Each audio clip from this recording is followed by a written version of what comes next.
लाजून तिने पटकन मागे पाहिले. तो टी शर्ट घालून तिच्या समोर बसला. मन भरून पा, माझी काही हरकत नाही. तो आता तिला त्रास देण्याच्या मूडमध्ये होता. इतर वेळेप्रमाणे यावेळी प्रीती काहीच बोलली नाही. ती फक्त डोळे खाली करून बसली होती. त्यांच्या लग्नाला 3 महिने झाले होते आणि या काळात ती त्याच्याकडे अट्रॅक्ट झाली होती. तिच्या भावना कधी बदलल्या हे तिला समजलेच नाही. पण ती मान्य करायला तयार नव्हती आणि तिला असे पण वाटत नव्हते की तिच्यात त्याने हरवून इंटरव्ह्यू विसरावे, म्हणून ती त्याच्यापासून दूरच राहत होती. तसेही पुढच्या आठवड्यात त्याचा इंटरव्ह्यू होता आणि तिला खात्री होती सुयश यशस्वी होईल. सुयशची नजर तिला तिच्यावर असलेलं जाणवलं होतं. ती थोडीशी मागे झाली. सुयश अजून थोडा पुढे गेला. ती आणखी मागे सरकल्यावर ती बेडला टेकली. सुयशनेही आणखी तिच्या जवळ आला. सुयश, तुला आज स्टडी रूममध्ये जायचं नाही का? ती नजर न मिळवता बोलली. आज तर तुझी स्टडी करण्याचं मन आहे माझं. बोलता बोलता त्याने त्यांच्यातले अंतर आणखी कमी केले. तिने त्याच्याकडे पाहिलं आणि मग तिच्या ओठांवर एक मादक हसू उमटलं. जा इथून, मोठा आलाय माझी स्टडी करणारा. आधी तू जी स्टडी करत आहे ती पूर्ण कर. ती उशी त्याच्याकडे फेकत म्हणाली. तुला माहीत आहे, मग मी जवळजवळ 2 वर्ष ट्रेनिंगसाठी जाईन. त्याने असे बोलताच तिच्या चेहऱ्यावरचे हास्य विरले. काय 2 वर्ष? तिला माहीत नव्हते. हो, मग तू आरामात राहा, तुला कोणी त्रास देणार नाही.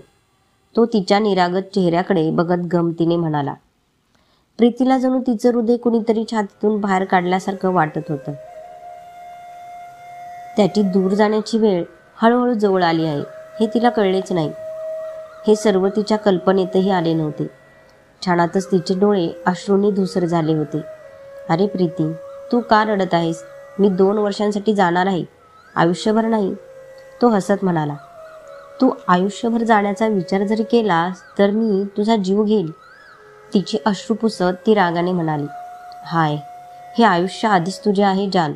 तो तिच्या समोर बेडवर पडत एक खोटा उसासा टाकत म्हणाला.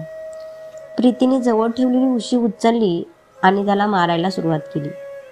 त्यामुळे तो हात वर करून स्वतःला वाचू लागला आणि मग त्याने उशी पकडली आणि उशी स्वतःकडे ओढली.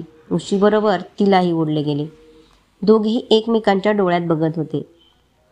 सुयश हळूच तिच्याकडे झुकला आणि तिच्या डोक्याला डोकं लावलं.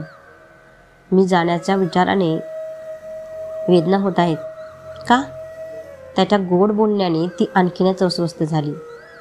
माझा नवरा 2 वर्षांसाठी जात आहे, मग मला त्रास होणार नाही का? ती मागे सरकू लागली, पण त्याने तिच्या हातावरील पकड सोडली नाही. नवरा? प्रीतीची जीभ पुन्हा घसरली होती, पण तिने पुन्हा त्याच्यासमोर विषय हाताळण्याचा प्रयत्न केला. हो मग तू नवरा? हो मग तू माझा नवरा आहेस. हां, असं काय बघत आहेस? मला तुझ्याशी बोलायचं नाही आहे. आपल्या भावना रागाच्या मागे लपवत ती बोलली. सुयश हसला. ठीक आहे बायको, मी अजून थोडा स्टडी करायला जातोय. तू तुझा स्टडी तर करू दिला नाहीस, पण मी एक दिवस नक्की करेन. तो तिला सोडून मागे सरकला. तो बाहेर गेल्यावर ती पुन्हा उदास झाली. आता तर ती प्रेम नावाच्या या गोड भावनेत हरून जाऊ लागली होती. आता त्याची जवळीक तिला आकर्षित करू लागली होती. प्रत्येक क्षणी त्याचा चेहरा तिच्या डोळ्यात राहू लागला होता. त्याचे बोलणे, त्याचा खोडकरपणा, त्याचे बोलके डोळे, त्याचा सुगंध सगळेच तिला वेड लावत होते. हे वेड कधी प्रेमात बदलून रक्तात उतरले हे तिला कळलेच नाही. आज समजले होते तिला. त्याला काय वाटले असेल जेव्हा तिने त्याचे प्रेम नाकारले आणि अमरची निवड केली होती. जेव्हा तिची एंगेजमेंट झाली, अमर जेव्हा तिला स्पर्श करत होता तेव्हा त्याची काय अवस्था झाली असेल. प्रेमात माणूस किती बदलतो, किती मजबूत, कधी मजबूत आणि कधी किती असहाय्य होतो हे तिला आज समजू शकले होते. आधी सुयश किती हसमुख आणि काळजी घेणारा होता तिची, आणि नंतर जेव्हा त्याला तिच्या एंगेजमेंटची बातमी कळली तेव्हा तो आला आणि त्यांचे वाद झाले होते. तेव्हा त्याचे मन किती दुखावले गेले होते.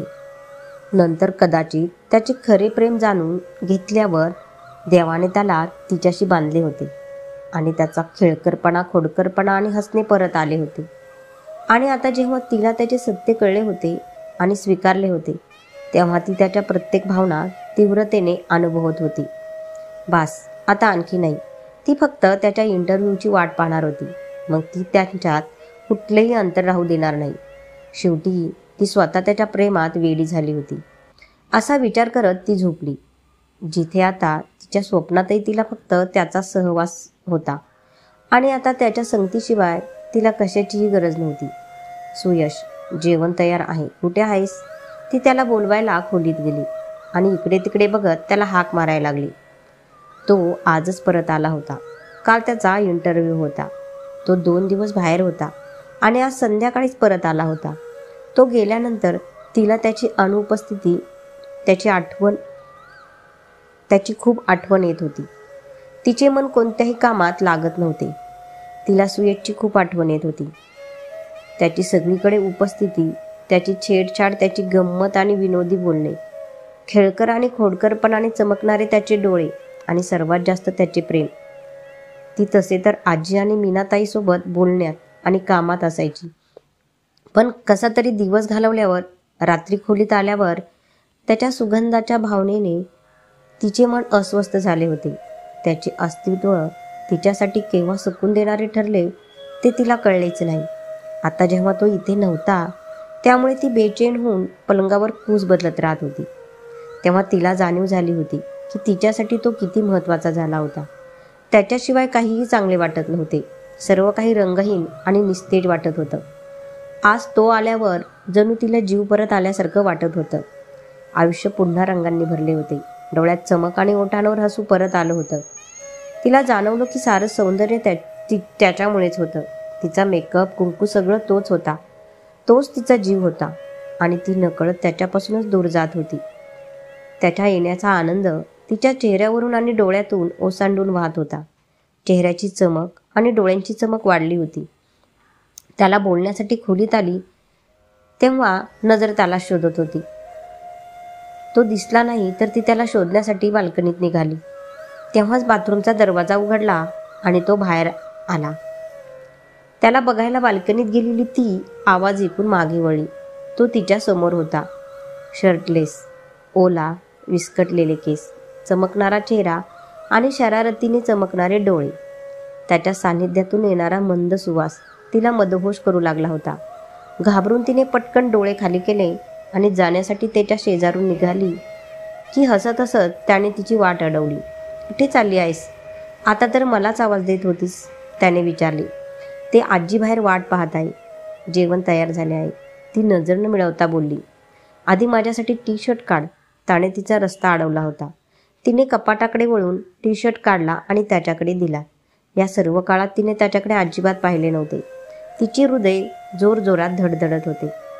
त्याच्या सान्निध्याने कहर केला होता. तिला स्वतःवर ताबा ठेवता येत नव्हता. त्याने टी-शर्ट हातात घेतल्यावर ती बाहेर जायला निघताच त्याने तिचे नाजूक मनगट पकडले. मला घालून तर दे. त्याने तिला मागून आपल्या मिठीत घेतले.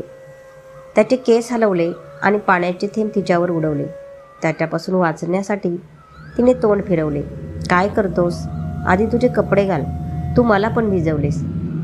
तिने तिच्या हृदयाचे ठोके नियंत्रित करत काहीशा भीतीने त्याच्याकडे पाहिले, पण त्याचं हसणं तिचं हृदय चोरण्यासाठी पुरेसं होतं. ती खूप मुश्किलतेने स्वतःला नॉर्मल करण्याचा प्रयत्न करत होती, पण ती पुन्हा नर्वस होऊ लागली. ओहो, चल आधी तुझे कपडे चेंज करून देतो, नंतर मी करतो, असे म्हणत त्याने चमकणाऱ्या डोळ्यांनी तिच्याकडे पाहिले. बेशरम, बोलत तिने त्याला पूर्ण ताकदीने ढकलले आणि त्याच्या हातातून निसटली आणि पटकन खोलीतून निघून गेली. जाताना सुयशचे बोलणे तिच्या कानात घुमले. सुयश, आता तुझी सगळी कामं झाली आहेत. काही दिवस तुम्ही कुठे बाहेर फिरायला का जात नाही? लग्नापासून आत्तापर्यंत नोकरीच्या तयारीमुळे टाळत होता, पण आता सगळी कामं झाली आहेत तर तुम्ही दोघे जा आणि मग हीच तर वेळ आहे हिंडण्या फिरण्याची, नाहीतर या संसाराच्या राड्यात वेळ मिळणार नाही. आजी सुयशला म्हणाली. आजी, मी तुला एकटे सोडून जाणार नाही. तुझी तब्येत तशी बरी नसते, त्याने आरामात उत्तर दिले. आणि जेव्हा तू ट्रेनिंगला जाशील तेव्हा मी तुझ्याशिवाय राहणार नाही का? आणि तसेही आता मी एकटी कुठे आहे? मीना माझ्यासोबत आहे आणि काही गरज पडली तर राघवही असतो. आणि आता मी काही ऐकणार नाही. हां, ते काय म्हणतात, हनी हो हो हनीमून साजरा करून या, त्या बोलल्या. प्रीतीच्या पापण्या शरमेने खाली झाल्या होत्या आणि तिचा चेहरा लाल झाला होता. ती सावकाश हळूहळू जेवण करत होती. नेहमीप्रमाणे तिचे शब्द नेहमीप्रमाणे तिला सोडून गेले होते. ओ हो आजी, तू पण ना? ठीक आहे, मी प्रयत्न करेन, त्याने टाळण्याचा प्रयत्न केला. अरे बास कर सुयश, इतका नखरा तर मुली पण करत नाहीत. ठीक आहे आजी, जाऊ आम्ही. आधी सांग मला, तू हनीमूनला कुठे गेली होतीस? तो हसत म्हणाला. चल हट बदमाश, आजीशी शरारत करत आहे. त्यांनी प्रेमाने त्याला दटावले होते, पण या वयातही चेहरा चमकत होता. शरारत कुठे आजी? सांग ना, आजोबा कुठे घेऊन गेले होते? त्याने उठून तिला आपल्या मिठीत घेतले. आमच्या काळात आम्हाला कुठे कुठं जाता येत होते. घर कुटुंब सगळं होतं. पण मला सिनेमा बघण्याची प्रचंड आवड निर्माण झाली होती. पण आता प्रश्न पडला, सगळ्यांसमोर कसं घेऊन जाणार? त्यांचे म्हातारे डोळे काही आठवणींनी चमकले होते. प्रीती मोठ्या उत्सुकतेने त्यांच्याकडे पाहत होती. प्रेम कितीही जुने झाले तरी त्याची चमक, गोडवा, भावना आणि जाणीव कधीच हरवत नाही. मग कसे गेले आजी? तिने तिच्या सुंदर काळ्या डोळ्यांनी स्वारस्य व्यक्त करत विचारले. कसे गेलो? सुयशच्या आजोबांनी त्यांच्या मित्राच्या घरी जाण्याचे निमित्त केले आणि आम्ही सिनेमा बघायला गेलो. पण कुणी पाहू नये या भीतीने डोक्यावर पदर घेतला आणि त्या पदराने चेहरा झाकला. आणि नुकतेच सिनेमा पाहून बाहेर पडलो होतो तेव्हा काकांचे मेहुणे आम्हाला तिथे भेटले. आणि मग काय, त्यांनी मला तर पाहिले नाही, पण सुयशच्या आजोबांना खूप बोलले. त्या हसल्या आणि त्यांच्या चेहऱ्यावर पसरलेल्या प्रेमाच्या आठवणी पाहून प्रीती हसली. हे प्रेमच तर होतं जे त्यांना आजही तग धरून आहे. प्रीती, सुयशने तिला हाक मारली. पडल्या पडल्या डोळे बंद करून बोलली. तुला कुठे जायचे आहे फिरायला? हे ऐकून प्रीती उठून बसली. तिला फिरायची खूप आवड होती, पण राघवेंद्रने तिला कुठेही जाऊ दिले नाही.